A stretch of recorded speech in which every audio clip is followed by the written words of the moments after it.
ইউক্রেনের সঙ্গে যুদ্ধে রাশিয়ায় প্রতি মাসে অন্তত ৩০,০০০ হতাহতের ঘটনা ঘটছে। এমনকি আর্থিক ও অবকাঠামোগত ক্ষয়ক্ষতির জেরে রাশিয়া জুড়ে অসন্তোষ তুঙ্গে। এছাড়া ২০২৫ সালের ২২ ডিসেম্বর লেফটেন্যান্ট জেনারেল ফানিল হত্যাকাণ্ডের পর প্রেসিডেন্ট কার্যালয় ক্রেমলিনের নিরাপত্তা নিয়ে উদ্বেগ তৈরি হয়, কারণ মস্কোতে এই গুপ্ত হত্যার পেছনে কিয়েভের এজেন্ট জড়িত বলে সন্দেহ করছে ক্রেমলিন। এই ঘটনার পর পুতিনের প্রোটোকল পর্যালোচনা করা হয়। এমনকি রাশিয়ার আরও ১০ শীর্ষ কমান্ডারকে লক্ষ্য করে গুপ্ত হত্যা বা অভ্যুত্থানের শঙ্কা প্রকট হয়। ষড়যন্ত্র বা অভ্যুত্থানের প্রচেষ্টার ঝুঁকিতে প্রেসিডেন্ট ভ্লাদিমির পুতিনের নিরাপত্তাও জোরদার করেছে ক্রেমলিন। মার্কিন সংবাদ মাধ্যম সিএনএনের হাতে যাওয়া ইউরোপীয় গোয়েন্দা সংস্থার এক নথিতে উঠে এসেছে এসব চাঞ্চল্যকর তথ্য।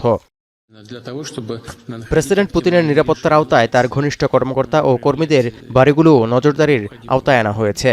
এছাড়া নিষিদ্ধ করা হয়েছে প্রেসিডেন্টের রাঁধুনি, দেহরক্ষী এবং ফটোগ্রাফারদের গণপরিবহন ভ্রমণের উপরও। এমনকি ইন্টারনেট সংযোগবিহীন ফোন ব্যবহার করতে হবে পুতিনের কাছাকাছি থাকা কর্মীদের। আর দুবার স্ক্রিনিং ছাড়া ক্রেমলিন প্রধানের সঙ্গে দেখা করতে পারবেন না কোনো অতিথি।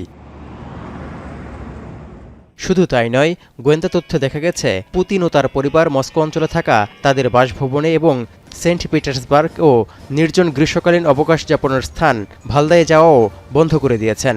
এমনকি ২০২৫ সালে নিয়মিত যাতায়াত করলেও চলতি বছর এখন পর্যন্ত কোনো সামরিক স্থাপনা পরিদর্শন করেননি পুতিন। ইউক্রেনের বিরুদ্ধে যুদ্ধের ৪ বছর পর নিরাপত্তা নিয়ে নতুন সংকটে রাশিয়া। এর আগে ২০২৩ সালের জুনে ভাড়াটে সেনা ইয়েভজেনি প্রিগোজিন মস্কোর দিকে অভ্যুত্থান অভিযানের নেতৃত্ব দিয়েছিলেন। তবে সেই অভ্যুত্থান প্রচেষ্টা ব্যর্থ করে দিয়ে রক্ষা পেয়েছিলেন পুতিন। নিহত হয়েছিল প্রিগোজিন। এছাড়া গোয়েন্দা তথ্যে আরও দেখা গেছে ২০২২ সালে ইউক্রেন অভিযান শুরুর পর সপ্তাহের পর সপ্তাহ ক্রাসনোদারের বাংকারে কাটাতেন রুশ প্রেসিডেন্ট পুতিন। তৌহিদুর রহমান, এখন বিশ্ব।